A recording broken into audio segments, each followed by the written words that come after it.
안녕하세요, 여러분. 서양 고대 철학사 강의에 오신 것을 환영합니다. 오늘은 서양 철학의 기원부터 로마 철학까지의 철학자들과 그들의 사상을 탐구해 보겠습니다. 서양 고대 철학은 기원전 6세기에서 기원 후 6세기까지 주로 고대 그리스와 로마 제국을 중심으로 발달한 철학적 사상을 의미합니다. 이 시기 철학자들은 자연현상, 인간의 존재, 윤리, 정치, 예술 등 다양한 주제에 대해 논의하고 탐구했습니다. 고대 철학은 서양 철학의 기초를 다졌으며 이후 중세, 르네상스, 현대 철학에 이르기까지 큰 영향을 미쳤습니다. 서양 고대 철학의 주요 주제는 아래와 같습니다. 1. 자연 철학 초기 철학자들은 자연 현상에 대한 논리적이고 합리적인 설명을 시도했습니다. 이들은 신화적 설명에서 벗어나 만물의 근원과 본질을 탐구했습니다. 2. 인간 중심, 인간 존재와 윤리, 정치에 대한 철학적 논의가 활발했습니다. 소크라테스, 플라톤, 아리스토텔레스 등은 인간의 삶과 사회에 대해 깊이 있는 탐구를 했습니다. 3. 변화와 영속성, 고대 철학자들은 변화와 영속성, 존재와 본질에 대해 탐구했습니다. 헤라클레이토스의 만물은 유전한다는 주장과 파르메니데스의 존재는 변하지 않는다는 주장이 대표적입니다. 4. 지식과 인식, 철학자들은 지식의 본질과 인식의 방법에 대해 탐구했습니다. 플라톤의 이데아론과 아리스토텔레스의 형이상학은 이러한 논의의 중심에 있었습니다. 이제 본론으로 들어가서 철학의 태동에서부터 헬레니즘 로마 시대 철학까지 주요 철학자들의 사상을 살펴보면서 서양 고대 철학사에 대해 배워보도록 하겠습니다. 방대한 서양 고대 철학사를 압축했습니다. 내용이 이해가 쉽고 간결하게 구성되도록 노력했습니다. 이 강의 하나로 서양 고대 철학의 흐름과 맥락을 파악하는 계기가 되길 바라며 시작해보겠습니다. 자연 철학자들의 시대. 이들은 기원전 6세기부터 기원전 5세기까지 활동한 철학자들로 만물의 근원을 탐구하며 자연 현상을 논리적이고 합리적으로 설명하려 했습니다. 이들은 신화적 설명에서 벗어나 자연과 우주의 본질을 탐구했습니다. 주요 자연 철학자들과 그들의 사상을 자세히 살펴보겠습니다. 탈레스? 탈레스는 고대 그리스의 최초의 자연 철학자로 여겨지며 철학적 탐구의 기초를 다진 인물입니다. 그의 사상은 고대 그리스 철학의 출발점을 형성하며 자연 현상에 대한 논리적 설명을 제시했습니다. 탈레스의 사상은 주로 그의 자연 철학, 천문학적 기여, 그리고 수학적 업적에 중점을 두고 설명됩니다. 탈레스는 만물의 근원을 물이라고 주장했습니다. 그의 주장은 다음과 같은 주요 개념을 포함합니다. 탈레스는 모든 것이 물에서 유래한다고 보았습니다. 그는 물이 고체, 액체, 기체 상태로 변할 수 있으며 이러한 변화가 모든 물질의 근본적인 특성이라고 생각했습니다. 이는 물질이 다양한 형태로 변할 수 있음을 인식한 초기의 철학적 접근이었습니다. 탈레스는 자연의 모든 현상이 물질의 변화와 관련이 있다고 주장했습니다. 그는 물이 만물의 근본 원리라고 믿었으며 이는 자연 현상에 대한 단일한 설명을 제공하려는 시도의 일환이었습니다. 탈레스는 천문학에서도 중요한 기여를 했습니다. 탈레스는 기원전 585년에 일식을 예측한 것으로 알려져 있습니다. 그의 예측은 당시 천문학적 지식의 수준에서 매우 획기적인 성과였으며 이는 그의 수학적, 천문학적 능력을 보여주는 중요한 사례입니다. 탈레스는 지구가 우주 공간에 떠 있다고 주장했습니다. 그는 지구가 평평하지 않고 둥글다고 보았으며 이는 고대 그리스의 우주관에 중요한 변화를 가져왔습니다. 탈레스는 수학적으로도 중요한 기여를 했습니다. 탈레스는 피라미드의 높이를 측정하는 방법을 고안했다고 전해집니다. 그는 피라미드의 높이를 그늘의 비율을 이용해 측정하는 기법을 사용했습니다. 이는 고대 그리스에서 수학적 문제를 해결하는 데 중요한 역할을 했습니다. 탈레스는 삼각형의 성질에 대한 기여도 있었습니다. 그는 같은 밑변과 높이를 가진 삼각형들이 면적이 같다는 것을 증명한 것으로 알려져 있습니다. 탈레스는 신화적 설명에서 벗어나 자연 현상을 설명하려는 시도를 한 최초의 철학자 중 하나입니다. 그의 사상은 다음과 같은 배경을 가집니다. 고대 그리스 사회는 자연 현상을 신화와 신의 개입으로 설명하곤 했습니다. 탈레스는 이러한 신화적 설명에서 벗어나 물질적 원리를 통해 자연을 이해하려 했습니다. 탈레스의 사상은 철학적 사고의 이성적 접근을 시작하는 데 기여했습니다. 그는 자연 현상에 대한 합리적이고 논리적인 설명을 제시했으며 이는 이후 철학자들에게 큰 영향을 미쳤습니다. 이는 자연 철학의 기초를 다졌습니다. 그의 천문학적 예측과 수학적 업적은 과학적 탐구의 기초를 마련했습니다. 물이 생명의 기원이라고 본 그의 관점은 자연 현상과 생명에 대한 탐구의 시작을 의미합니다. 아낙시만드로스는 고대 그리스의 자연 철학자로 밀레토스 학파의 두 번째 인물입니다. 그는 탈레스의 제자였으며 철학적 탐구의 폭을 넓히고 자연 현상을 설명하는 새로운 관점을 제시했습니다. 아낙시만드로스의 사상은 만물의 근원, 우주의 구조, 생명의 기원 등에 대한 깊이 있는 논의를 포함합니다. 아낙시만드로스는 만물의 근원을 아페이론이라고 불리는 무한하거나 경계가 없는 것이라고 주장했습니다. 아페이론은 그가 상상할 수 있는 모든 것의 원천으로 모든 것을 포함하고도 그 자체로는 한정되지 않는 무한한 존재입니다. 그는 아페이론이 우주를 형성하고 유지하는 기본적인 원리라고 보았습니다. 아페이론은 형태가 없고 구체적인 속성도 없지만 모든 것이 거기서 나와서 결국 다시 돌아간다고 생각했습니다. 이는 그가 물질적 요소들로 설명하기에 부족하다고 느낀 점을 보충하려 한 것입니다. 아낙시만드로스는 우주가 구형으로 존재하며 지구가 우주 중앙에 떠 있다고 주장했습니다. 그는 천체들이 지구를 중심으로 회전한다고 보았으며 이는 우주의 질서와 구조를 설명하려는 시도였습니다. 그는 모든 것이 아페이론에서 기원하고 끊임없이 변하며 균형을 이루는 과정이라고 생각했습니다. 아낙시만드로스는 대립하는 요소들이 상호작용하여 자연의 균형을 이룬다고 보았습니다. 아낙시만드로스는 생명이 물에서 기원했다고 주장했습니다. 그는 원시 생명체가 물속에서 태어나고 발전하여 지상으로 진화했다고 보았습니다. 그는 생명이 단순한 형태에서 복잡한 형태로 진화한다고 생각했습니다. 초기 생명체는 바다에서 시작되어 점차 육상으로 이동했다고 보았습니다. 이는 초기 진화론의 개념을 제시한 것으로 볼 수 있습니다. 아낙시만드로스는 자연 현상을 신화적 설명이 아니라 이성적이고 논리적으로 설명하려 했습니다. 그의 아페이론 개념은 기존의 물질적 원리에서 벗어나 보다 추상적이고 포괄적인 원리를 제시했습니다. 그의 우주론적 설명은 지구와 천체의 관계를 이해하는 데 기여했으며 우주 구조에 대한 초기 개념을 제공했습니다. 생명체의 진화에 대한 아낙시만드로스의 생각은 생명과 자연의 변화를 이해하는 데 중요한 기초를 제공했습니다. 아낙시메네스는 고대 그리스 자연 철학자로 밀레토스 학파의 세 번째 철학자입니다. 그는 탈레스와 아낙시만드로스의 사상을 발전시키면서 만물의 근원을 공기라고 주장했습니다. 그의 사상은 자연 철학의 기초를 다지는 데 중요한 역할을 했으며 자연 현상에 대한 새로운 접근을 제시했습니다.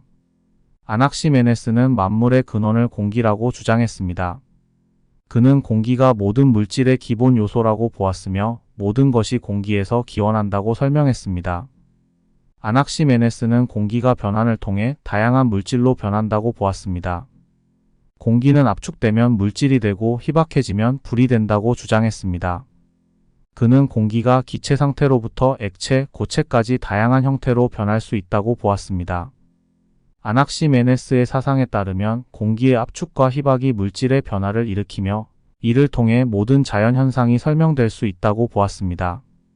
예를 들어 공기가 압축되면 물이 되고 더욱 압축되면 고체가 되며 반대로 희박해지면 불이 된다고 설명했습니다. 아낙시메네스는 우주의 질서와 구조를 공기의 개념을 통해 설명하려 했습니다. 그는 우주가 공기의 작용으로 이루어져 있으며 공기가 자연 현상과 천체의 움직임을 설명하는 핵심 요소라고 보았습니다. 그는 천체들이 공기 속에서 형성되고 움직인다고 보았으며 이를 통해 우주의 움직임과 질서를 설명하려 했습니다. 그의 관점은 우주를 구성하는 요소로서 공기의 역할을 강조했습니다. 아낙시메네스는 탈레스와 아낙시만드로스의 사상을 발전시켜 공기를 만물의 근원으로 제시했습니다. 그는 자연 현상을 설명하는 데 있어 보다 구체적인 물질적 원리를 제시하며 자연 철학의 발전에 기여했습니다. 그는 공기의 압축과 희박을 통해 물질의 변화를 설명했으며 이는 변화와 변환의 개념을 이해하는 데 중요한 기초를 제공했습니다. 이는 자연 현상에 대한 보다 포괄적인 이해를 가능하게 했습니다. 아낙시메네스는 자연 철학의 발전에 중요한 기여를 했으며 서양 철학과 과학의 기초를 다지는 데 중요한 역할을 했습니다. 피타고라스는 고대 그리스의 수학자이자 철학자로 특히 수학과 음악, 우주론에서 중요한 기여를 했습니다. 피타고라스는 그의 수학적 발견뿐만 아니라 그의 철학적 사상과 신비주의적인 관점으로도 유명합니다. 그의 사상은 종교적, 철학적, 수학적 측면이 복합적으로 얽혀 있습니다. 피타고라스는 가장 잘 알려진 업적으로 직각삼각형의 두 변의 제곱의 합이 빗변의 제곱과 같다는 피타고라스 정리를 제시했습니다. 이는 삼각형의 각 변의 길이 사이의 관계를 설명하는 기초적인 수학 정리로 오늘날에도 널리 사용됩니다. 직각삼각형의 빗변을 변으로 하는 정사각형의 넓이는 두 직각변을 각각 한 변으로 하는 정사각형 넓이의 합과 같다는 정리이다. 피타고라스는 수의 신성성을 강조했습니다. 그는 모든 자연 현상과 우주가 수학적 원리에 의해 지배된다고 믿었으며 숫자가 우주의 근본적인 본질이라고 주장했습니다. 그는 특히 정수와 비율의 중요성을 강조했습니다. 피타고라스는 음악의 음조가 수학적 비율에 의해 결정된다고 믿었습니다. 그는 현의 길이와 주파수 사이의 비율이 음의 높낮이를 결정한다고 주장했습니다. 이는 음악과 수학의 관계를 탐구하는 중요한 기초가 되었습니다. 피타고라스는 그의 제자들과 함께 피타고라스 학파를 형성했습니다. 이 학파는 수학, 철학, 신비주의를 결합한 독특한 관점을 제시했습니다. 그들은 규율과 공동체 생활을 중시하며 수와 수학이 우주의 본질을 이해하는 데 필수적이라고 믿었습니다. 피타고라스는 모든 것이 수로 설명될 수 있다고 주장했습니다. 그는 수가 우주와 자연의 기본 원리라고 보았으며 이로 인해 모든 존재가 수학적 패턴에 따라 형성되고 운영된다고 믿었습니다. 피타고라스는 윤리적 및 영적 원칙을 중시했습니다. 그는 윤리적 삶과 영적 수양을 통해 지혜와 깨달음을 얻을 수 있다고 믿었으며 이러한 삶의 방식은 신성한 질서와 조화를 이루는 데 필수적이라고 주장했습니다. 피타고라스는 영혼의 환생과 순화를 믿었습니다. 그는 인간의 영혼이 여러 생을 통해 순화되고 궁극적으로 신성과 합일한다고 생각했습니다. 이는 신비주의적 관점에서 영혼의 성장과 발전을 설명하려는 시도로 볼 수 있습니다. 피타고라스는 수학적 원리를 통해 자연 현상을 설명하고 수의 본질을 탐구함으로써 자연 철학의 발전에 기여했습니다. 특히 수학과 우주론의 관계를 이해하는 데 중요한 기초를 제공했습니다. 피타고라스는 수학, 철학, 신비주의의 융합을 통해 자연과 우주의 본질을 탐구했습니다. 그의 수학적 업적과 신비주의적 사상은 서양 철학과 과학의 기초를 형성하는 데 중요한 역할을 했습니다. 헤라클레이토스는 고대 그리스의 철학자로 그의 사상은 주로 변화와 대립의 통합에 관한 개념으로 잘 알려져 있습니다. 그는 변화는 고정된 원리라는 철학적 입장을 가지고 있으며 이를 통해 존재와 자연의 본질을 탐구했습니다. 헤라클레이토스의 사상은 그의 명언과 철학적 관점에서 큰 영향을 미쳤습니다. 헤라클레이토스의 가장 유명한 사상 중 하나는 변화의 불가피성입니다. 그는 모든 것은 흐른다는 유명한 말을 남겼습니다. 이는 모든 것이 지속적으로 변화하고 있다는 의미입니다. 그의 철학에서 변화는 자연의 본질적인 특성으로 간주됩니다. 헤라클레이토스는 변화와 유동성이 우주의 근본 원리라고 주장했습니다. 헤라클레이토스는 변화를 고정된 본질로 보고 모든 것이 끊임없이 변화하고 있다고 주장했습니다. 그는 특정한 상태에 머물지 않고 모든 것이 항상 흐르고 변화한다고 보았습니다. 헤라클레이토스는 불을 우주의 기본 원리로 보았습니다. 그는 불이 모든 것을 변화시키는 원동력이며 우주의 질서와 혼돈을 조절하는 힘이라고 생각했습니다. 그는 불이 물질을 형성하고 변형시키는 역할을 한다고 보았습니다. 헤라클레이토스는 대립과 갈등이 자연의 질서를 형성한다고 주장했습니다. 그는 대립과 갈등이 서로를 정의하고 조화를 이루는 원리로 보았습니다. 이는 그의 유명한 발언인 전쟁은 모든 것의 아버지에 나타납니다. 대립과 갈등이 변화를 일으키고 이 과정에서 조화와 질서가 이루어진다고 보았습니다. 헤라클레이토스의 사상은 형이상학적 탐구에 큰 영향을 미쳤습니다. 그는 존재의 본질을 이해하기 위해 변화와 대립의 개념을 탐구했으며 이를 통해 자연의 근본 원리를 설명하고자 했습니다. 그의 철학적 개념은 존재론적 문제를 다루는데 중요한 기초가 되었습니다. 헤라클레이토스는 언어와 의미에 대한 중요성을 강조했습니다. 그는 언어가 존재와 현실을 반영하며 존재의 본질을 이해하기 위해 언어적 표현이 중요하다고 보았습니다. 이는 그의 철학적 탐구에서 언어의 역할을 강조하는 중요한 관점을 제공합니다. 헤라클레이토스의 변화에 대한 철학적 통찰은 자연과 존재의 본질을 이해하는 데 중요한 기초가 되었습니다. 그의 사상은 자연의 역동성과 유동성을 강조하며 변화를 본질적인 원리로 보았습니다. 대립과 갈등이 조화를 이루는 개념은 자연의 질서를 이해하는 데 중요한 관점을 제공합니다. 이는 상호작용과 조화의 원리를 이해하는 데 도움이 됩니다. 헤라클레이토스는 변화와 대립의 개념을 통해 자연과 존재의 본질을 탐구하며 그의 사상은 철학적 논의와 사유에 중요한 기여를 했습니다. 파르메니데스? 파르메니데스는 고대 그리스의 철학자로 그의 사상은 존재와 비존재 그리고 변화의 본질에 대한 깊은 탐구로 알려져 있습니다. 그의 철학은 특히 존재에 대한 철학적 고찰로 유명하며 후속 철학자들과 철학적 전통에 큰 영향을 미쳤습니다. 파르메니데스는 존재의 본질을 탐구하며 존재와 비존재를 구별했습니다. 그는 존재는 있음이자 실체이며 비존재는 실체가 없고 상상 속의 개념일 뿐이라고 주장했습니다. 파르메니데스는 존재가 다음과 같은 속성을 갖는다고 설명했습니다. 존재는 변하지 않으며 항상 동일한 상태를 유지한다고 보았습니다. 즉, 존재는 본질적으로 불변하며 변화는 있을 수 없다고 주장했습니다. 존재는 무한하며 한계나 끝이 없다고 주장했습니다. 이는 존재가 항상 존재하며 끝이 없는 무한한 범위를 지닌다고 본 것입니다. 존재는 전체적이며 부분이 없다고 보았습니다. 즉, 존재는 완전하고 나누어질 수 없는 실체로 간주했습니다. 그는 변화와 다양성을 부정했습니다. 변화는 존재가 아닌 것으로 존재는 변하지 않으며 모든 변화는 존재에 대한 착각이라고 주장했습니다. 즉, 우리가 변화와 다양성을 경험하는 것은 실제가 아니라 감각적 착각이라는 것입니다. 파르메니데스는 존재에 대한 철학적 고찰을 비유적으로 설명했습니다. 그의 유명한 길의 비유를 통해 존재와 비존재를 설명했습니다. 이 비유에서 그는 존재의 길과 비존재의 길을 구별하며 존재의 길만이 진리와 현실을 포함한다고 보았습니다. 파르메니데스는 비존재는 실체가 아니며 논리적으로 불가능하다고 주장했습니다. 그는 비존재를 상상 속의 개념으로 간주했으며 실제로는 존재만이 실제로 존재한다고 보았습니다. 그는 감각적 경험이 진리와 실제를 반영하지 않으며 감각은 단지 환상일 뿐이라고 주장했습니다. 따라서 감각적 경험에 의존하지 않고 이성적 사고와 논리를 통해 존재를 이해해야 한다고 보았습니다. 파르메니데스의 사상은 서양 형이상학의 기초를 다지는 데 중요한 역할을 했습니다. 그의 존재에 대한 고찰은 후속 철학자들이 존재와 비존재, 변화와 고정의 개념을 탐구하는 데 중요한 기초가 되었습니다.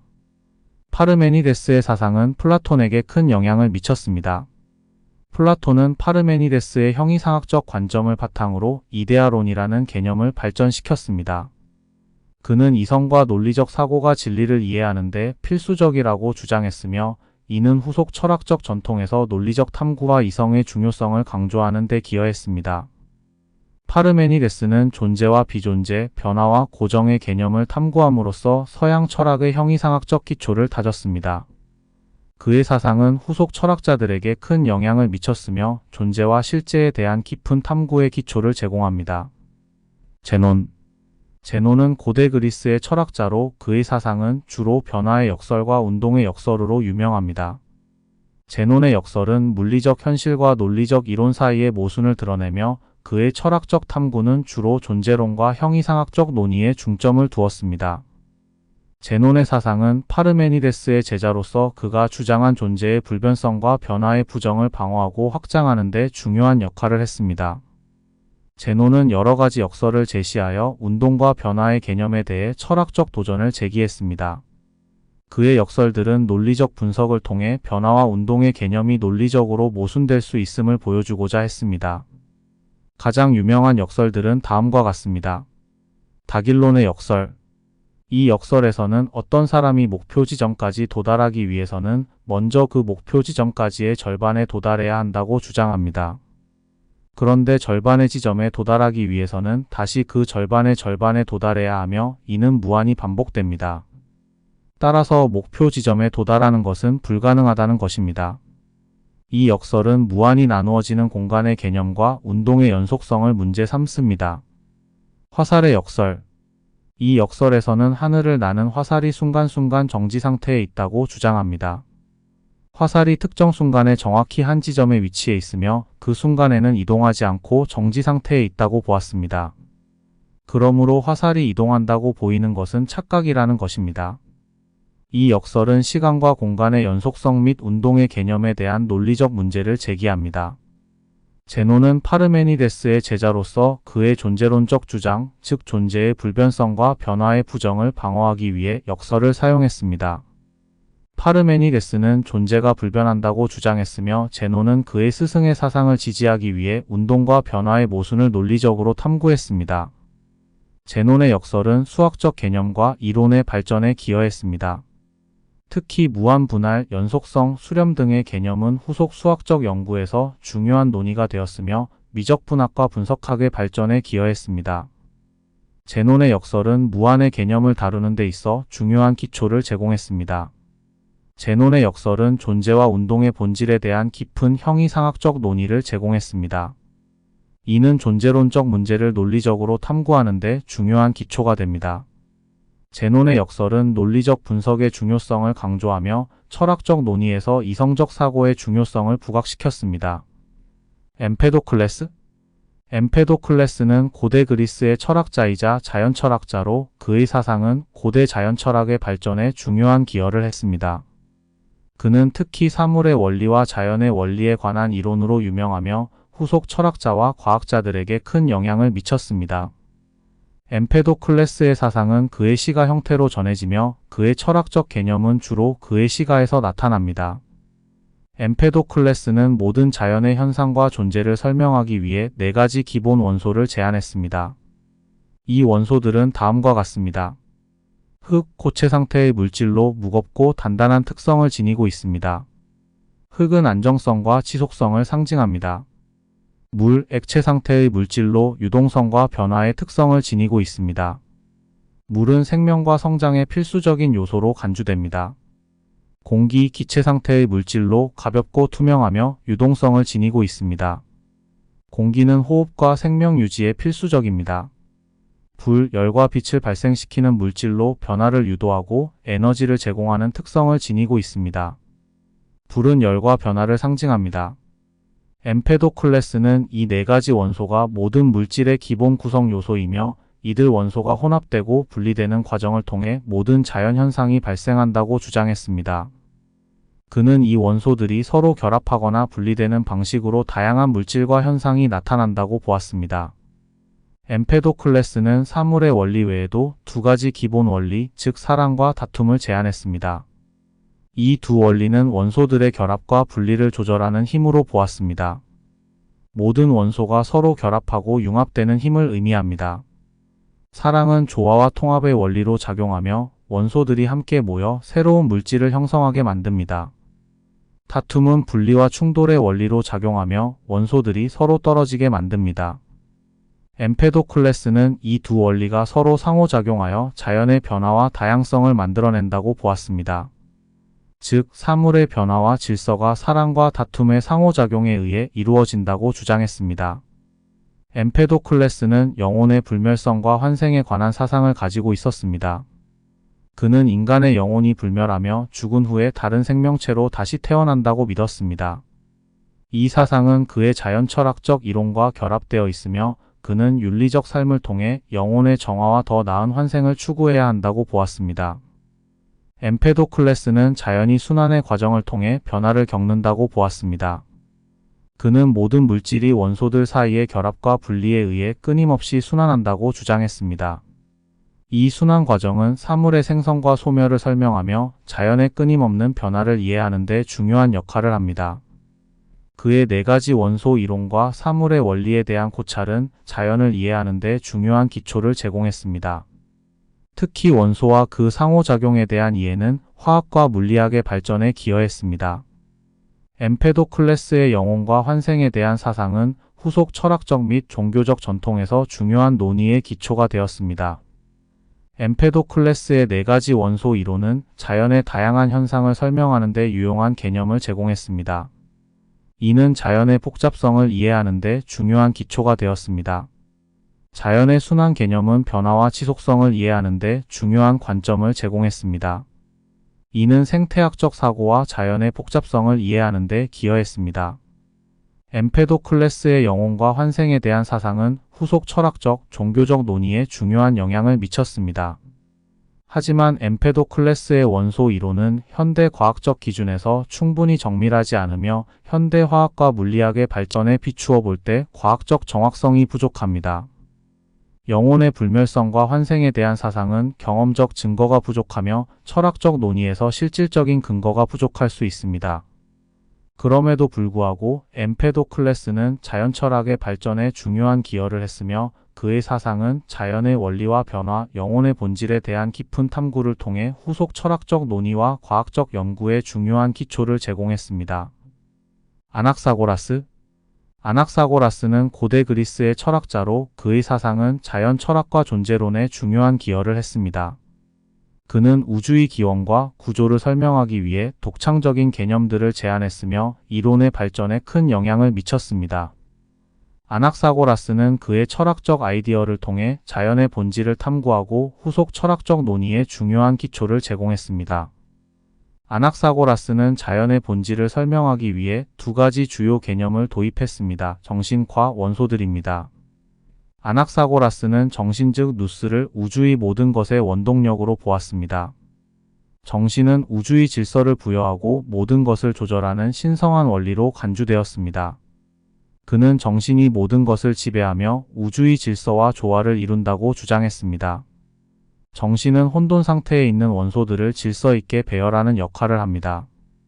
아낙사고라스는 정신이 혼돈 속에서 질서를 만들어내는 원리로 보았으며 정신의 작용에 의해 우주가 형성된다고 생각했습니다. 아낙사고라스는 원소들이 무한히 많으며 이들 각각은 무한히 나누어질 수 있다고 주장했습니다.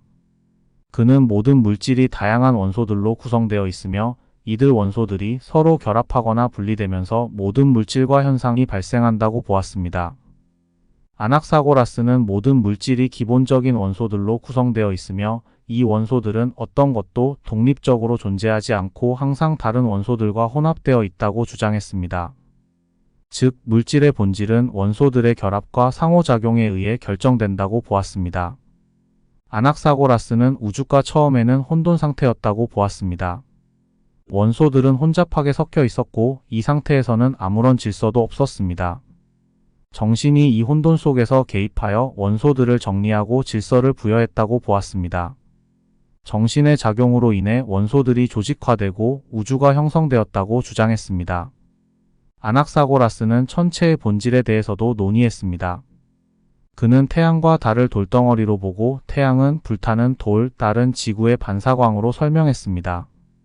이는 당시 천체에 대한 설명으로는 상당히 혁신적인 관점이었습니다.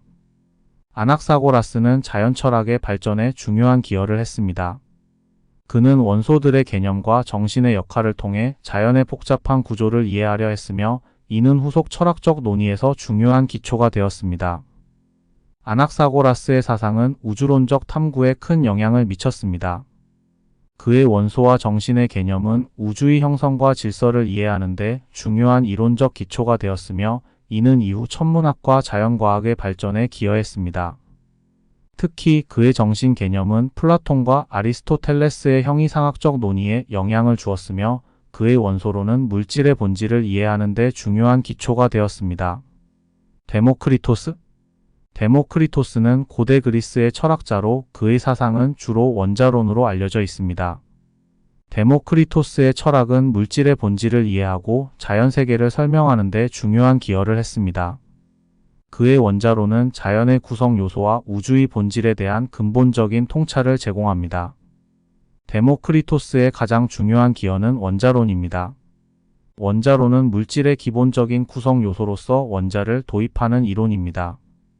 데모크리토스는 원자를 모든 물질의 기본 단위로 제한했습니다. 원자는 더 이상 분해할 수 없는 최소 단위로서 물질의 본질적인 구성 요소로 간주되었습니다. 원자는 무한히 작으며 눈에 보이지 않지만 모든 물질의 구조를 형성한다고 보았습니다. 원자는 다양한 모양과 크기를 가지며 이들 원자의 결합이 물질의 다양한 성질을 결정한다고 주장했습니다. 데모크리토스는 원자가 존재하는 공간, 즉 빈 공간 혹은 진공의 개념을 도입했습니다. 원자는 빈 공간 속에서 움직이며 이 빈 공간이 원자들의 이동과 상호작용을 가능하게 만든다고 주장했습니다. 원자는 빈 공간 속에서 자유롭게 움직이며 이 움직임이 물질의 변화와 현상을 설명하는 데 중요하다고 보았습니다. 데모크리토스는 원자들이 서로 결합하거나 분리되면서 다양한 물질이 형성된다고 주장했습니다. 원자들이 서로 다른 방식으로 결합하면 다양한 물질의 성질과 형태가 결정된다고 보았습니다. 물질의 변화는 원자의 결합 방식이나 배열의 변화에 의해 설명됩니다. 원자론은 물질의 다양한 성질을 원자의 조합과 배열로 설명할 수 있습니다. 데모크리토스는 감각이 지식을 얻는 중요한 경로라고 보았습니다. 감각적 경험을 통해 우리는 원자와 빈 공간의 존재를 추론할 수 있다고 생각했습니다. 데모크리토스는 감각적 경험이 실제로 원자의 본질을 완전히 이해하는 데는 한계가 있다고 인정했습니다. 그러나 감각을 통해 얻은 지식을 기반으로 물질의 본질을 이해하려 했습니다. 데모크리토스는 그의 스승 레우키포스와 함께 원자론을 발전시켰습니다. 레우키포스의 원자론을 계승하고 발전시켜 데모크리토스는 원자론의 주요 이론가 중 하나로 평가됩니다. 데모크리토스의 원자론은 자연과학에 중요한 기여를 했습니다. 그는 물질의 본질을 원자의 개념으로 설명하며 물질의 구조와 변화를 이해하는 데 중요한 기초를 제공했습니다. 그의 원자론은 에피쿠로스와 같은 철학자들에게 영향을 주었으며 근대 과학적 원자론의 기초를 제공했습니다. 데모크리토스의 원자론은 물질의 본질을 이해하는 데 중요한 기초를 제공했습니다. 특히 근대 물리학과 화학의 발전에 기초가 되었습니다. 데모크리토스의 원자론은 형이상학적 논의에서 중요한 통찰을 제공합니다. 원자와 빈 공간의 개념은 존재론적 문제를 이해하는 데 도움이 됩니다.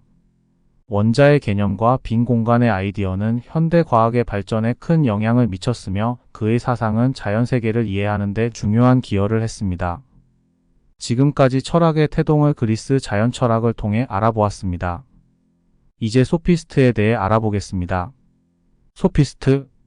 소피스트는 고대 그리스의 철학적 및 교육적 전통에서 중요한 역할을 한 그룹의 지식인들입니다. 그들의 사상과 방법론은 주로 교육과 논증, 윤리와 정치의 문제를 중심으로 하였으며 소피스트들은 당시 사회에서 중요한 교육자와 교사로 활동했습니다. 그러나 그들의 사상은 후속 철학자들, 특히 소크라테스와 플라톤에 의해 비판을 받았으며 현대에 이르러서는 그들의 철학적 기여와 논의의 복잡성이 재조명되고 있습니다. 소피스트들은 진리와 도덕의 개념이 절대적이지 않다고 주장했습니다. 그들은 인간의 인식과 문화에 따라 진리와 도덕이 다르게 나타난다고 보았으며 이를 상대주의라고 합니다.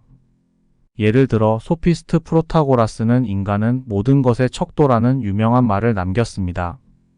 이는 진리와 가치가 인간의 인식과 경험에 의존한다는 뜻으로 객관적 진리는 존재하지 않는다는 주장입니다. 소피스트들은 효과적인 말하기와 설득을 중요시했습니다. 그들은 말하기 기술을 연습하고 논리적이고 설득력 있는 연설을 통해 사람들을 설득하는 방법을 가르쳤습니다. 소피스트들은 논증의 기술을 중요하게 여겼으며 복잡한 문제에 대한 논리적 접근을 통해 상대방을 설득할 수 있는 방법을 연구했습니다. 이는 당시 정치적, 법적 논의에서 중요한 역할을 했습니다. 소피스트들은 교육의 전문성을 강조하며 수사학과 철학, 윤리학 등을 가르쳤습니다. 그들은 학생들에게 효과적인 말하기와 논증 기술을 가르쳤으며 이는 당시 사회에서 중요한 기술로 평가되었습니다. 소피스트들은 교육에 대해 수수료를 받았습니다. 이는 그들이 교육을 상업적 활동으로 본 것으로 철학과 도덕 교육이 상업적 거래로 변질되었다는 비판을 받기도 했습니다. 주요 소피스트와 그들의 사상. 프로타고라스.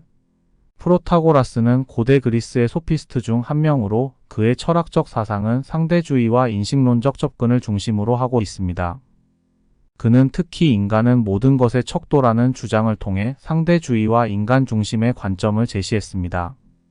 프로타고라스의 사상은 고대 그리스 철학에서 중요한 위치를 차지하며 현대 철학과 사회과학의 발전에도 영향을 미쳤습니다.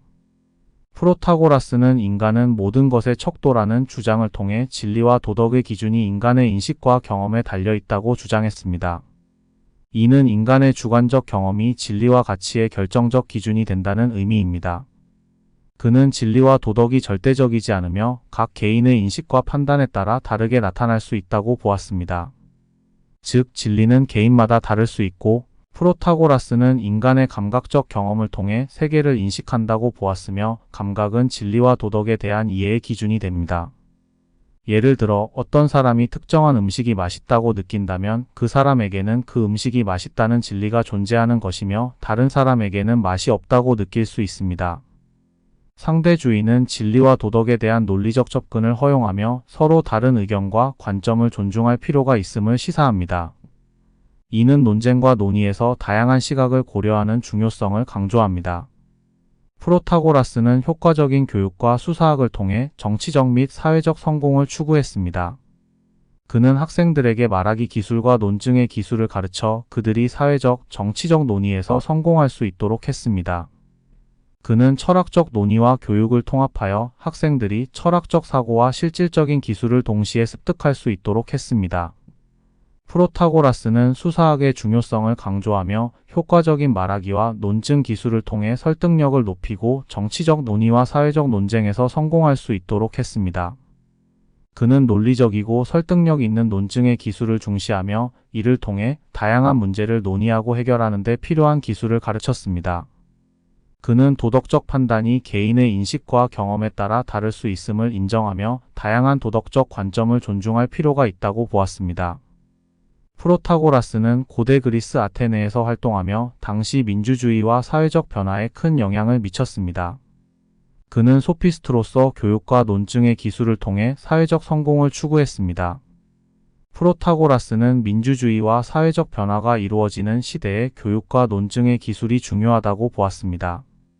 그는 정치적, 사회적 성공을 위한 교육의 필요성을 강조하며 이를 통해 개인의 성공과 사회적 역할을 강화하고자 했습니다.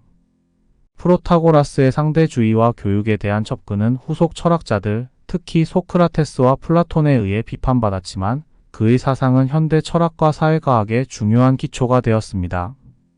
그의 상대주의는 현대의 인식론적 논의와 다양한 시각을 수용하는 데 중요한 기여를 했습니다.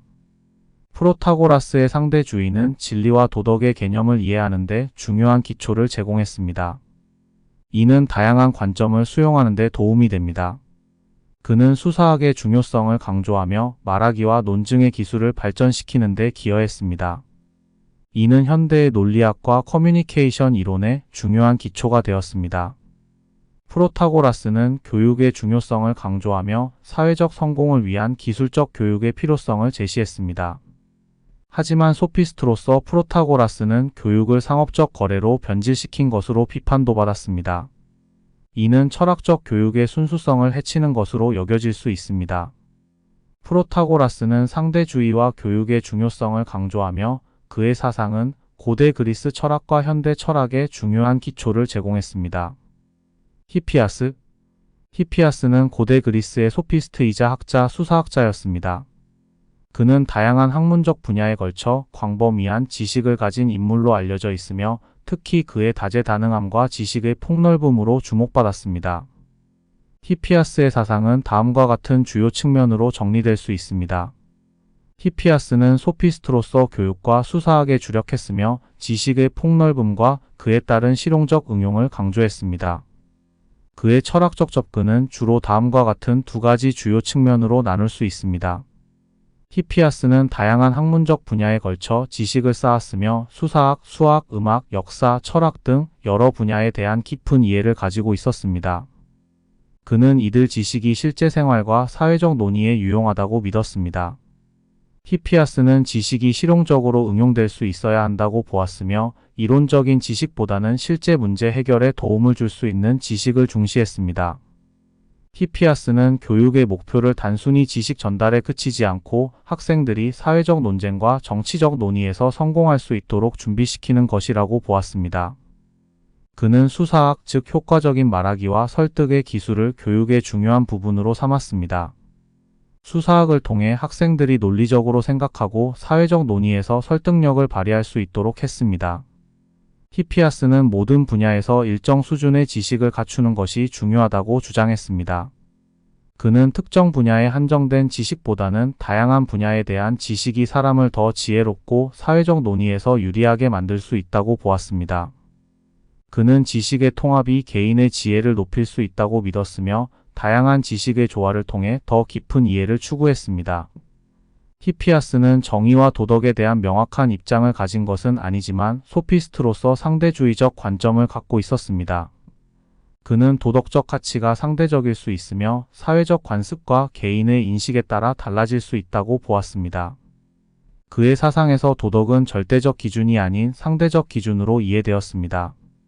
이는 그의 교육과 논의에서 도덕적 가치가 개인의 시각에 따라 다를 수 있음을 의미합니다. 히피아스는 인간의 본성을 연구하고 인간의 행동과 사회적 역할을 이해하려고 했습니다. 그는 인간이 다양한 사회적 역할을 수행하며 이를 통해 사회적 성공을 이룰 수 있다고 보았습니다. 그는 개인이 사회에서 성공하기 위해서는 사회적 역할을 잘 수행해야 한다고 강조했습니다. 이를 위해서는 다양한 지식과 기술이 필요하다고 보았습니다. 다양한 학문적 지식의 중요성을 강조한 히피아스의 사상은 지식의 폭넓은 탐구와 응용을 장려하는 데 기여했습니다. 히피아스의 사상은 다양한 분야에서의 지식 통합을 통해 지혜를 높이는 중요성을 강조합니다. 이는 현대의 다학제적 접근과 통합적 사고의 중요한 기초가 됩니다. 그의 실용적 교육 접근은 교육의 효과성을 높이는 데 기여했습니다. 이는 현대 교육에서 실용성과 응용성을 중시하는 방향과 연결됩니다. 그의 사상은 지식의 폭넓은 탐구와 실용적 응용의 중요성을 인식하는 데 기여하며 철학적 논의에서 상대주의와 도덕적 기준에 대한 중요한 논의를 제공하였습니다. 지금까지 소피스트와 그 대표 철학자들을 알아보았습니다. 이제 명실상부한 고대 철학의 시조라 불릴 수 있는 소크라테스에 대해 얘기해 보겠습니다. 소크라테스는 서양 철학의 기초를 다진 인물로 그의 철학은 주로 도덕적 자기 성찰과 지식 탐구를 중심으로 전개되었습니다. 소크라테스의 철학은 그의 대화법과 도덕적 접근 방식 그리고 인간 존재에 대한 깊은 탐구를 통해 많은 영향을 미쳤습니다. 아래에서 소크라테스의 철학을 자세히 살펴보겠습니다. 소크라테스는 주로 문답법 또는 소크라틱 메소드라고 불리는 대화법을 사용했습니다. 이 방법은 상대방의 주장이나 신념에 대해 질문을 던져 그 신념의 모순을 드러내는 방식입니다. 문답법의 주요 목표는 상대방이 자신의 신념에 대해 더 깊이 성찰하도록 유도하는 것입니다. 이를 통해 사람들은 자신이 알고 있다고 생각하는 것을 검토하고 더 명확한 이해에 도달할 수 있습니다. 소크라테스는 질문을 통해 상대방이 자신이 생각하는 답이 정당한지 또는 그 신념이 잘못된 것인지 점검합니다. 이 과정에서 상대방은 자신의 신념의 근거를 검토하고 종종 자신의 무지를 인식하게 됩니다. 소크라테스는 아테네 시민들과의 대화에서 정의가 무엇인지 묻고 정의에 대한 다양한 정의를 검토하며 그들 각자의 정의가 일관된지 확인했습니다. 이러한 과정에서 소크라테스는 일반적으로 상대방의 정의가 모순을 내포하고 있음을 드러냈습니다. 소크라테스는 자신의 무지를 인정하는 것이 지혜의 출발점이라고 주장했습니다. 그는 나는 아무것도 모른다는 겸손한 태도를 통해 진정한 지혜에 도달할 수 있다고 믿었습니다. 자신의 무지를 인식하는 것은 자신이 알고 있는 것과 알지 못하는 것을 구분하게 하며 이는 지식의 탐구와 도덕적 자기 성찰을 가능하게 합니다. 소크라테스는 자신의 무지를 인정함으로써 도덕적 진리에 대한 탐구를 시작할 수 있다고 보았습니다. 소크라테스는 덕은 지식이다라는 명제를 통해 도덕적 덕과 지식이 본질적으로 동일하다고 주장했습니다. 소크라테스는 모든 도덕적 덕, 예를 들어 정의, 용기, 절제 등은 지식에 의해 형성된다고 보았습니다. 즉, 올바른 행동은 올바른 지식을 통해 가능하며 지식을 갖춘 사람은 자연스럽게 도덕적으로 올바르게 행동할 것이라고 주장했습니다. 소크라테스는 사람들이 비도덕적으로 행동하는 이유를 무지에서 찾았으며 올바른 지식을 통해 덕을 성취할 수 있다고 믿었습니다. 소크라테스는 인간의 본성과 도덕적 삶의 본질을 탐구했습니다. 그는 인간의 본성이 무엇인지 그리고 어떻게 올바른 삶을 살 수 있는지를 이해하려고 했습니다. 인간의 본성에 대한 탐구는 도덕적 가치와 윤리를 이해하는 데 중요한 역할을 했습니다. 소크라테스는 인간의 본성을 이해함으로써 도덕적 행동의 기초를 마련하고자 했습니다. 소크라테스는 인간이 무엇을 추구하고 어떤 행동이 올바른지를 이해하기 위해 대화를 통해 다양한 도덕적 개념을 검토했습니다. 소크라테스는 정의를 이해하는 것이 도덕적 삶의 핵심이라고 보았습니다. 그는 정의가 무엇인지 명확히 이해하고 이를 삶에 적용하는 것이 중요하다고 주장했습니다. 소크라테스는 덕이 지식에 의존한다고 보았으며 올바른 행동을 위해서는 도덕적 지식이 필요하다고 강조했습니다. 소크라테스는 정의와 덕에 대한 개념을 대화와 질문을 통해 탐구하며 각자의 정의와 덕이 무엇인지 논의했습니다. 소크라테스는 인간의 궁극적인 목표는 도덕적 자아 실현과 올바른 삶이라고 보았습니다. 그는 인간이 자신의 도덕적 가치를 이해하고 이를 실천하는 것이 삶의 진정한 목적이라고 주장했습니다. 소크라테스는 자신의 삶을 도덕적 성찰과 탐구로 채우며 이를 통해 자신의 목표를 실현하려 했습니다. 소크라테스의 제자 플라톤은 소크라테스의 사상을 기록하고 발전시켰습니다. 플라톤은 소크라테스의 철학적 논의를 대화체로 기록했으며 이를 통해 소크라테스의 사상을 후대에 전달했습니다. 소크라테스의 제자 플라톤의 제자인 아리스토텔레스는 소크라테스의 사상을 비판적으로 수용하고 자신의 철학 체계를 구축했습니다. 그는 소크라테스의 도덕적 탐구와 문답법을 반영하되 자신의 철학적 논리를 발전시켰습니다.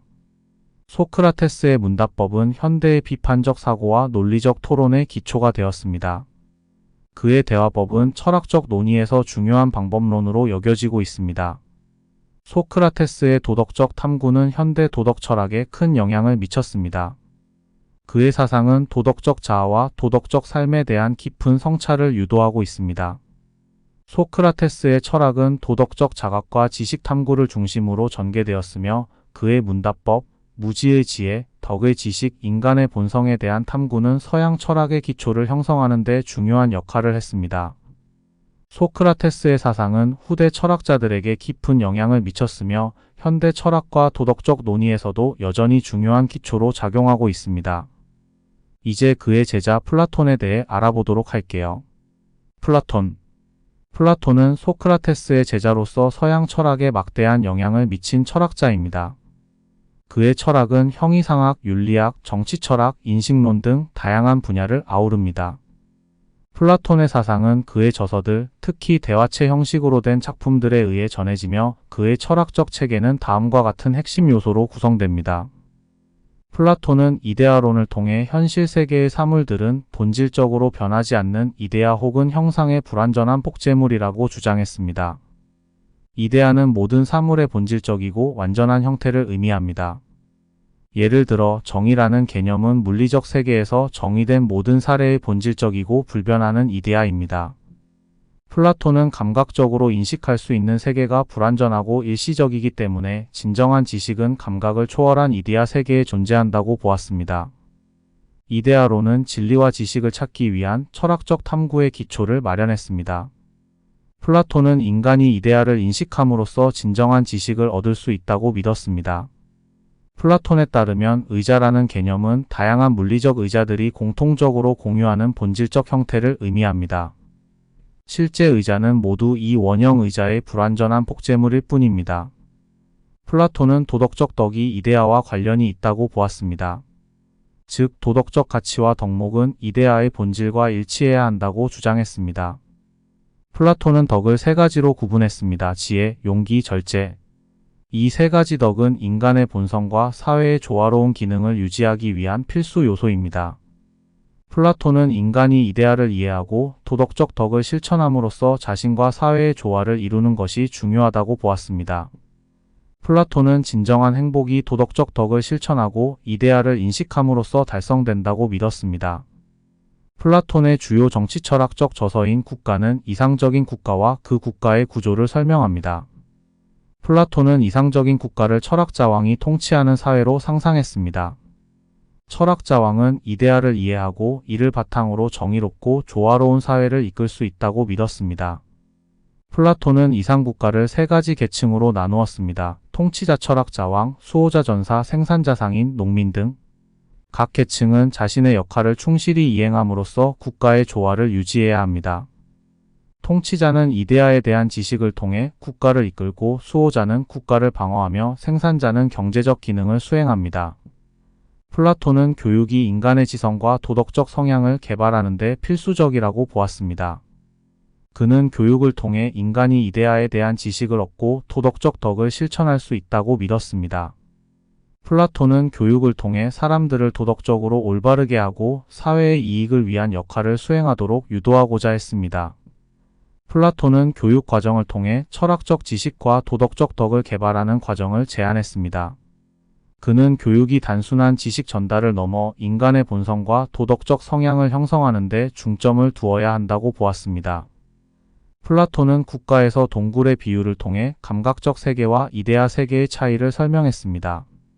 이 비유에서 사람들은 동굴 속에서 벽에 비친 그림만 보고 살며 그 그림이 현실이라고 믿습니다. 그러나 동굴을 나가서 진짜 세계를 본 사람은 그림의 실체를 이해하고 진정한 지식을 얻습니다. 이 비유는 감각적 인식의 한계를 설명하고 진정한 지식과 이해는 이데아 세계를 통해서만 얻을 수 있다는 플라톤의 주장을 상징적으로 나타냅니다. 플라톤은 그의 대화체 저서 소크라테스의 변명에서 소크라테스의 재판과 변론을 기록했습니다. 소크라테스는 자신의 철학적 신념을 지키기 위해 재판에서 변론하며 진리와 정의를 추구하는 삶의 중요성을 강조했습니다. 이 일화는 플라톤이 소크라테스의 철학적 유산을 계승하며 그의 사상에 대한 존경과 이해를 드러냅니다. 플라톤은 이데아론을 통해 현실 세계를 초월한 본질적 형태의 존재를 설명하고 윤리학, 정치철학, 교육철학 등 다양한 분야에서 그의 사상을 전개했습니다. 그의 철학적 체계는 서양 철학의 기초를 마련하였으며 그의 저서와 일화는 철학적 탐구와 이해에 중요한 기초를 제공합니다. 이상으로 플라톤에 대해 알아보았고 이제 서양고 대철학사의 가장 중요한 인물 아리스토텔레스를 만나러 가보겠습니다. 아리스토텔레스? 아리스토텔레스는 고대 그리스 철학자 중 가장 영향력 있는 인물 중 하나로 그의 사상은 서양 철학과 과학의 기초를 형성했습니다. 그는 스승 플라톤과는 다른 방향으로 철학을 발전시키며 다양한 분야에서 심오한 이론을 제시했습니다.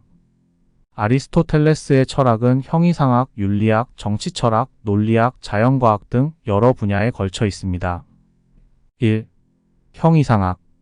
아리스토텔레스의 존재 원인론은 사물의 존재와 변화의 원인을 이해하기 위한 체계적인 접근 방법입니다. 그는 사물의 존재를 설명하기 위해 네 가지 원인을 제시했습니다. 형상 원인, 진료 원인, 작용 원인, 목적 원인.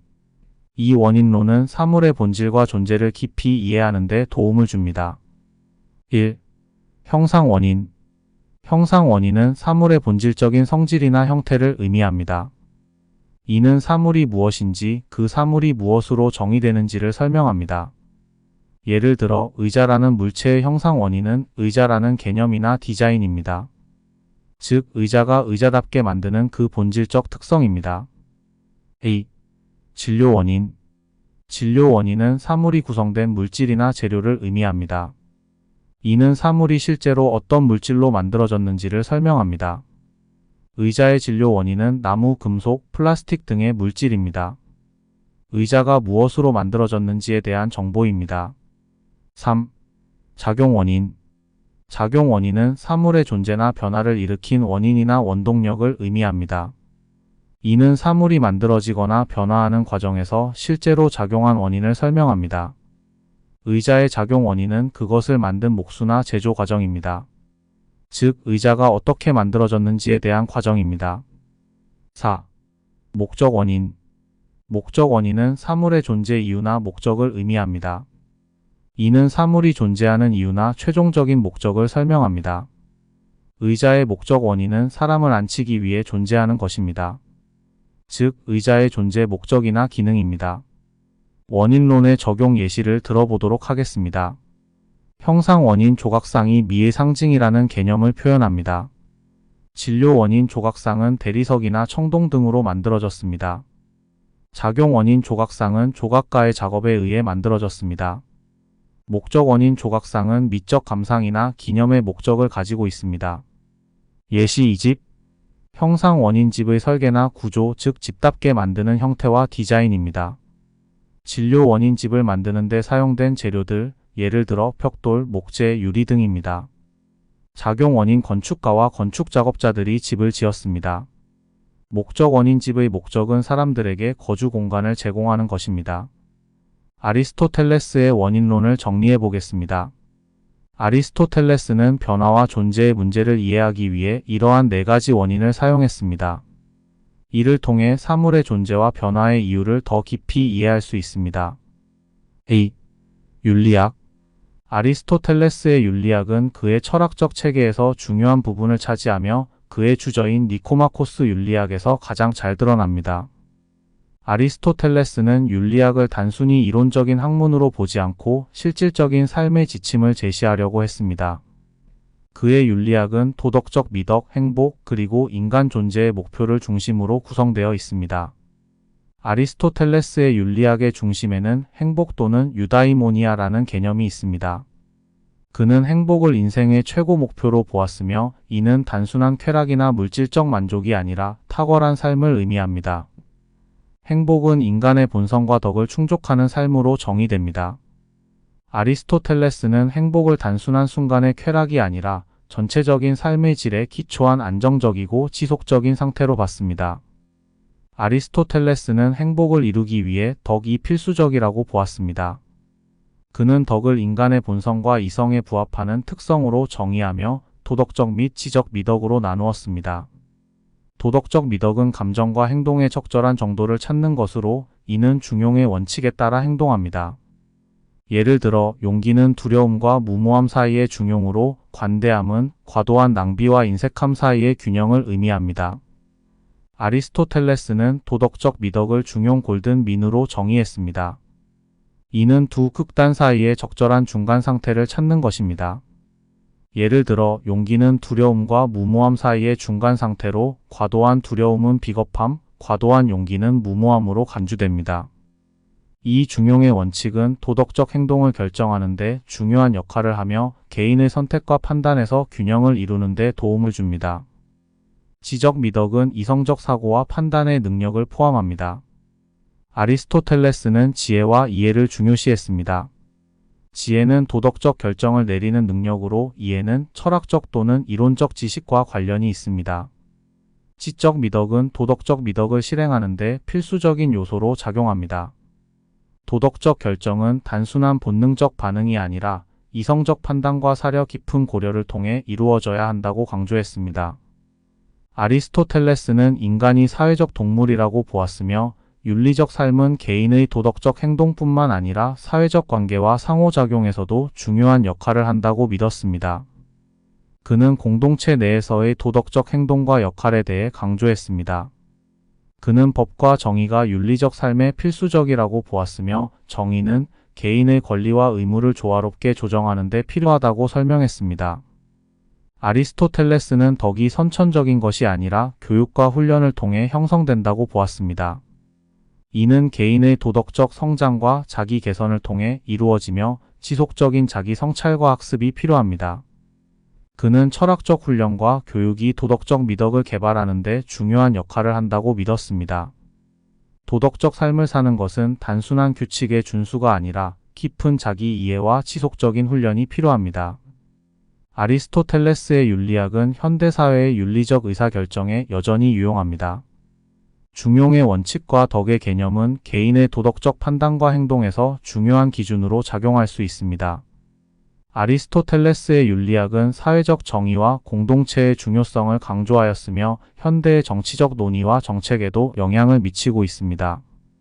아리스토텔레스의 윤리학은 단순한 이론적 논의에 그치지 않고 개인의 도덕적 삶과 사회적 책임을 깊이 탐구한 철학입니다. 그의 행복, 덕, 그리고 중용의 원칙은 오늘날에도 여전히 가치 있는 도덕적 지침으로 여겨지며 개인과 사회가 윤리적 삶을 추구하는 데 중요한 통찰을 제공합니다. 그의 윤리학은 철학적 논의를 넘어서 실제적인 도덕적 선택과 행동에 큰 영향을 미치는 사상입니다. 3. 정치 철학. 아리스토텔레스는 정치의 주요 목적이 인간의 공동체를 통한 행복의 실현이라고 보았습니다. 그는 다양한 정치체제를 분석하고 가장 좋은 정치체제는 중용의 원칙을 실천하는 것이라고 주장했습니다. 아리스토텔레스의 저서 정치학에서는 여러 형태의 정치체제를 분석하며 최선의 정치체제는 중산층이 중재하는 것이며 적절한 형식을 갖춘 정치체제라고 보았습니다.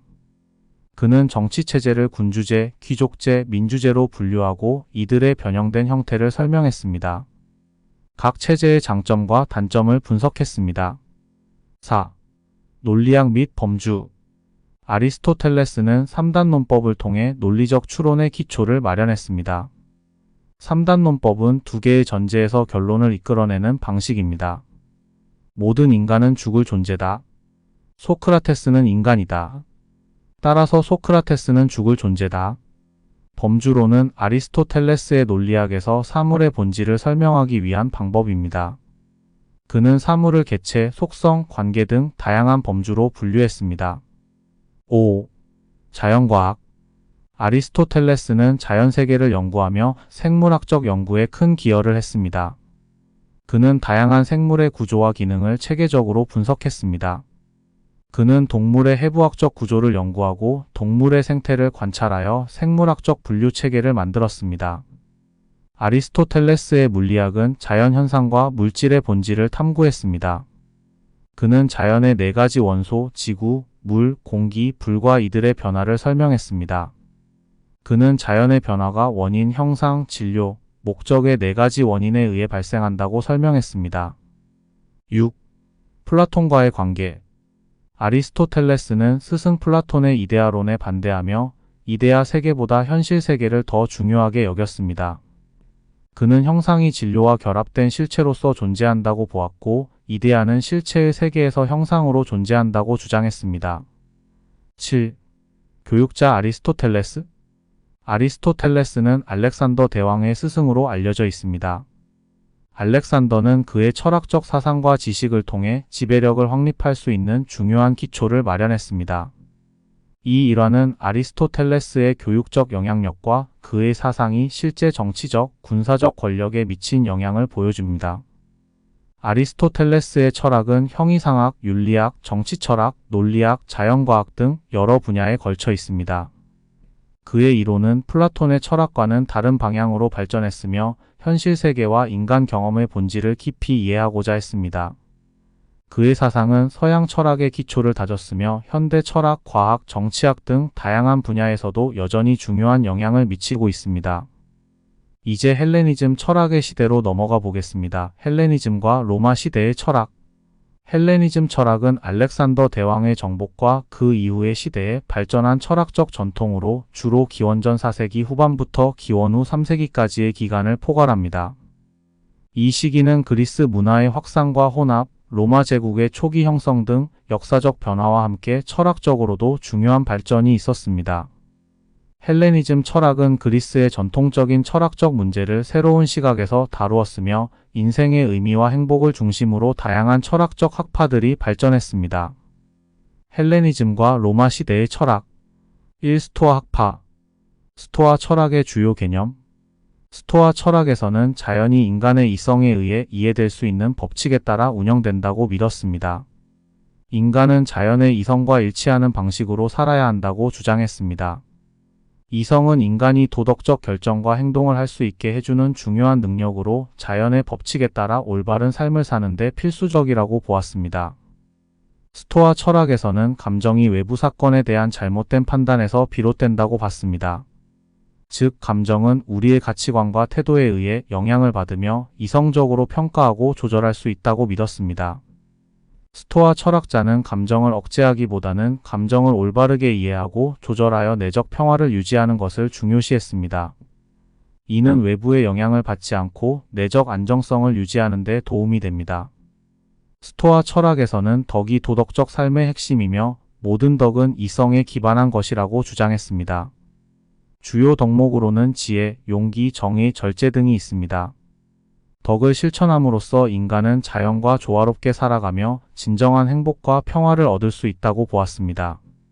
스토아 철학자는 인생에서 불가피한 일들을 수용하고 자신의 통제 밖에 있는 일들에 대해 집착하지 말라고 가르쳤습니다. 즉, 운명에 대해 받아들이고 그에 대한 태도를 이성적으로 조절하는 것이 중요하다고 보았습니다. 통제할 수 없는 외부 환경에 대해 감정적으로 반응하기보다는 자신의 태도와 행동을 통제하는 것이 중요하다고 주장했습니다. 스토아 철학의 주요 철학자 1. 제논. 제논은 스토아 철학의 창시자로 아테네의 복도 또는 회랑을 의미하는 스토아에서 강의하였기 때문에 이 철학의 이름이 스토아가 되었습니다.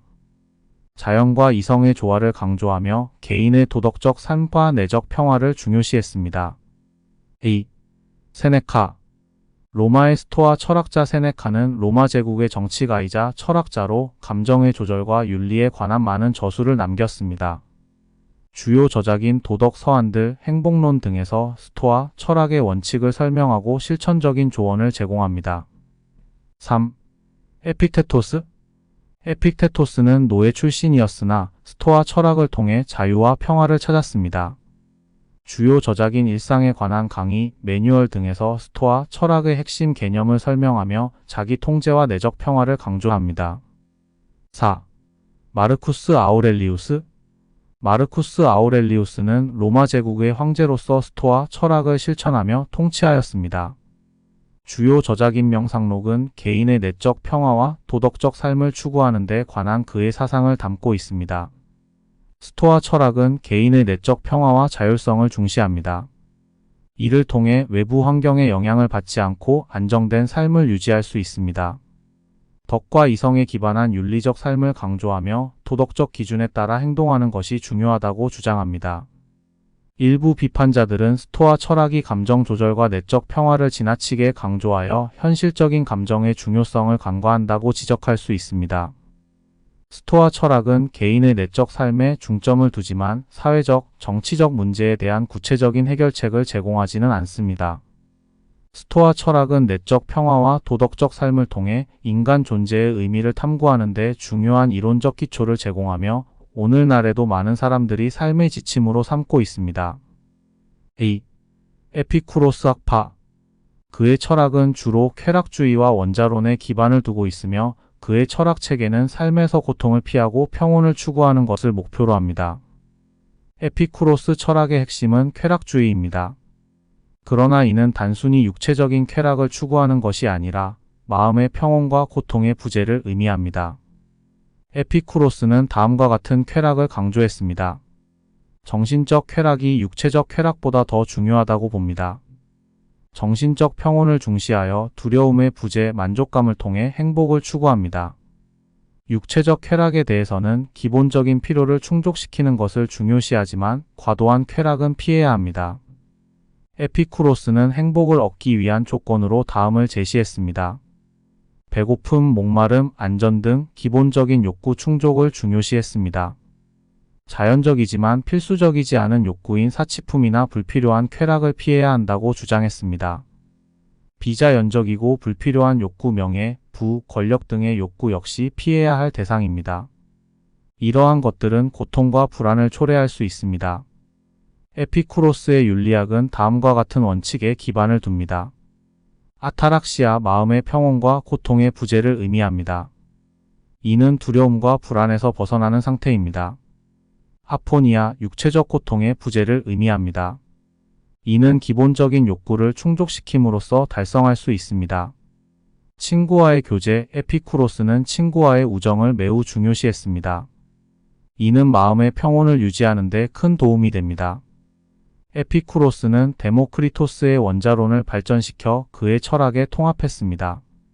모든 것은 원자와 공허로 이루어져 있으며 이는 변하지 않는 기본 단위입니다. 신들은 존재하지만 인간의 삶에 개입하지 않는다고 믿었습니다. 이는 사람들이 신의 벌이나 보상에 대한 두려움 없이 살 수 있게 합니다. 죽음은 단순히 원자의 해체로 의식이 없는 상태라고 주장했습니다.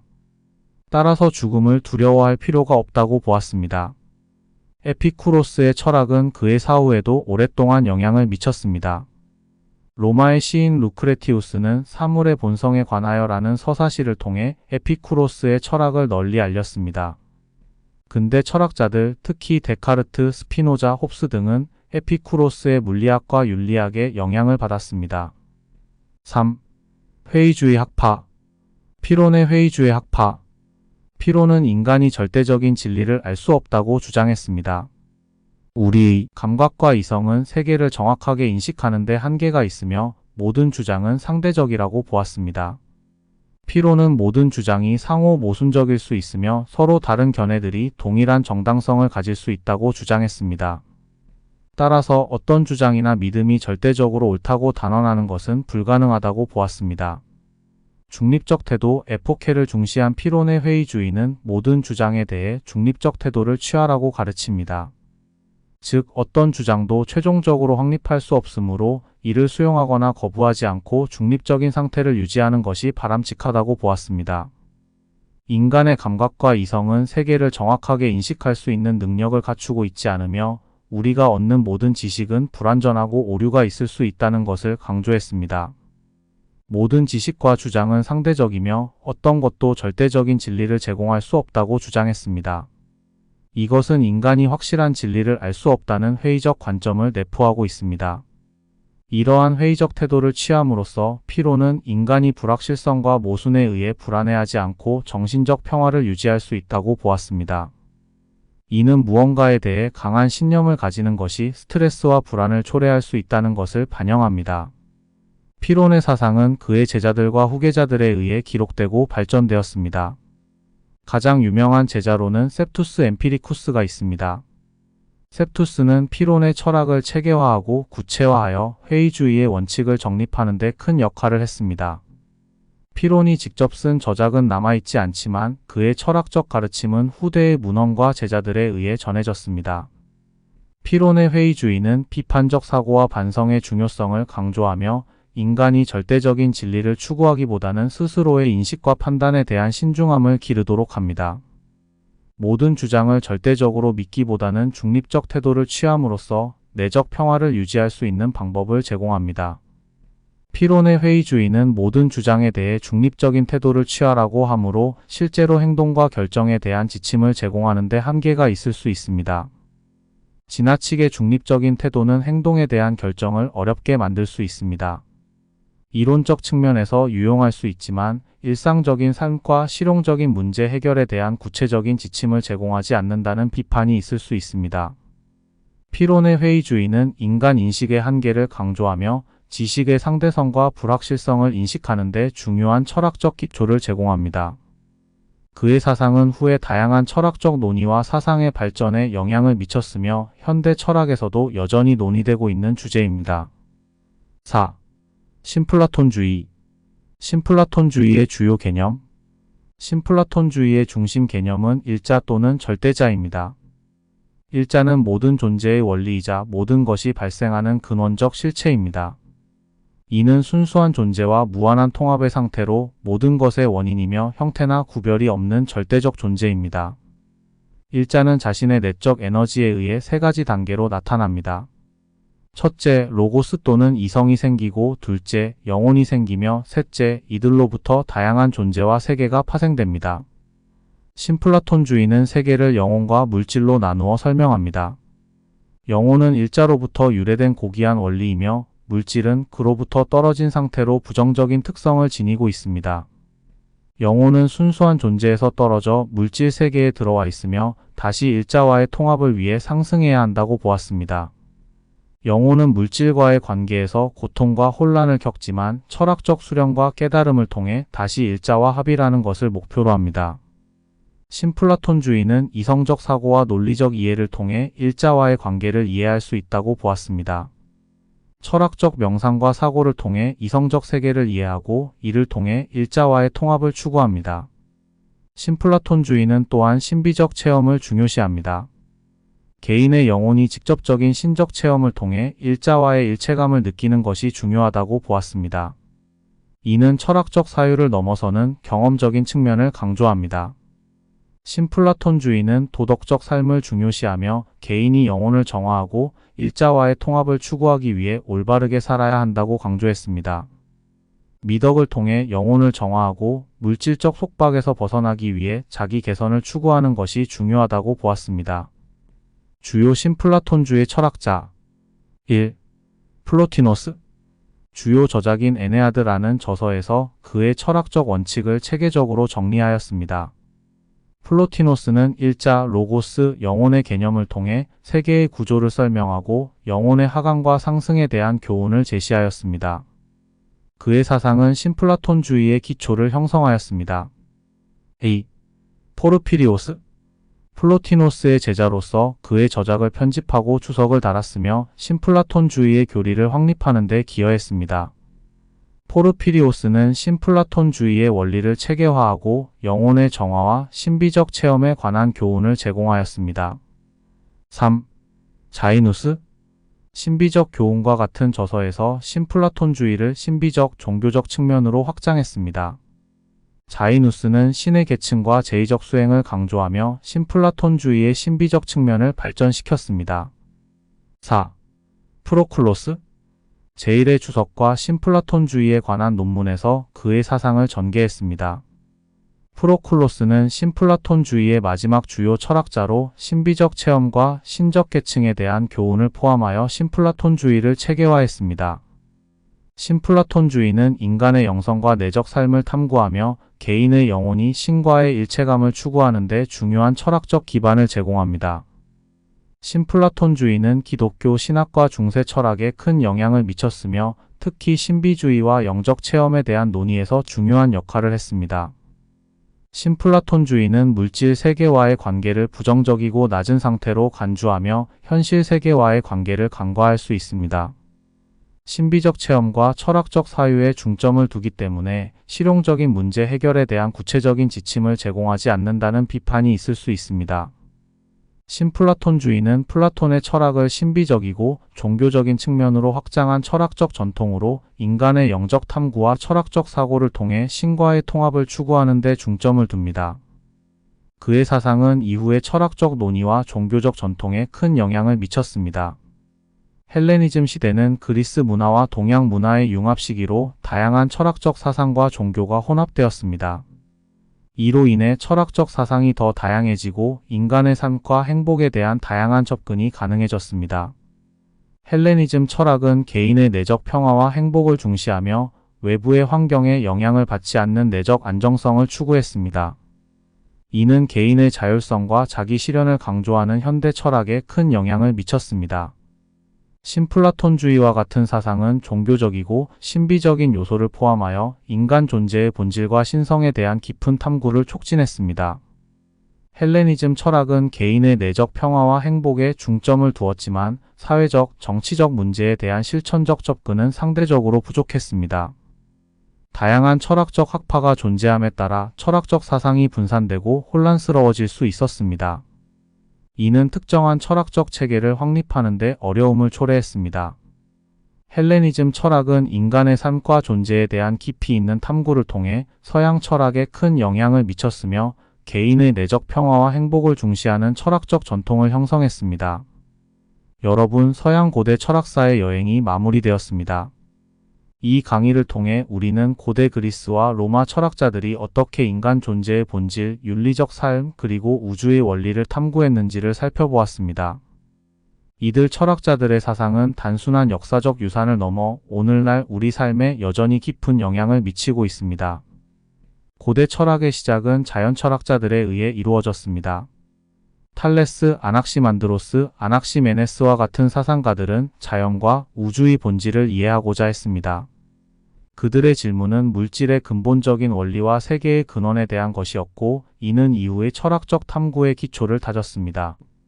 소피스트와 소크라테스는 인간의 도덕적 가치와 윤리적 삶에 대해 심도 있는 논의를 펼쳤습니다. 소크라테스의 자기 자신을 알라는 명령은 자기 인식을 통해 도덕적 진리를 찾고자 하는 노력을 상징합니다. 그에 대한 비판과 대화는 인간 존재의 의미와 사회적 책임에 대한 중요한 통찰을 제공했습니다.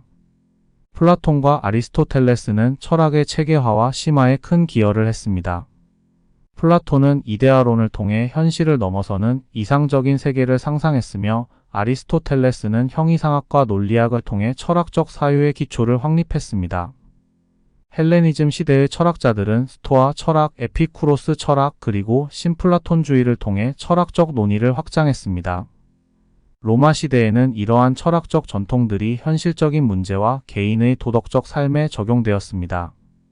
특히 스토아 철학과 신플라톤주의는 철학적 삶의 실천적 접근과 신비적 체험을 강조하였습니다. 서양 고대 철학의 사상들은 단순히 과거의 유물이 아닙니다.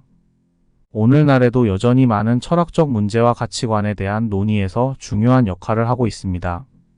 우리의 삶과 사회는 고대 철학자들이 제기한 문제와 탐구의 연장선 위에 놓여 있으며 그들의 사상은 여전히 현대의 윤리적, 사회적 논의에 영감을 주고 있습니다. 서양 고대 철학은 인간 존재의 의미와 도덕적 삶, 지식의 본질에 대한 깊은 질문을 던졌습니다. 이 철학자들의 사상은 단순히 역사적 사건이 아닌 우리의 삶과 사고방식에 지속적으로 영향을 미치고 있습니다. 이 강의를 통해 여러분이 고대 철학의 깊이와 풍부함을 이해하고 이를 통해 현재와 미래의 철학적 탐구에 대한 통찰을 얻으셨기를 바랍니다. 여러분의 철학적 여정이 계속되기를 바라며 고대 철학자들이 남긴 지혜가 여러분의 삶에 깊은 영향을 미치기를 기원합니다. 철학은 단순히 과거의 지식이 아니라 우리 삶을 더 깊이 이해하고 풍요롭게 만드는 여정입니다. 여러분 모두가 이 여정에서 지속적으로 질문하고 탐구하며 자신만의 철학적 성찰을 이루어 나가기를 바랍니다. 장시간에 걸친 강의를 들어주셔서 감사드립니다. 구독, 좋아요, 알림 설정은 영상 제작에 큰 힘이 됩니다. 유익하고 흥미로운 철학 주제로 다시 돌아오겠습니다.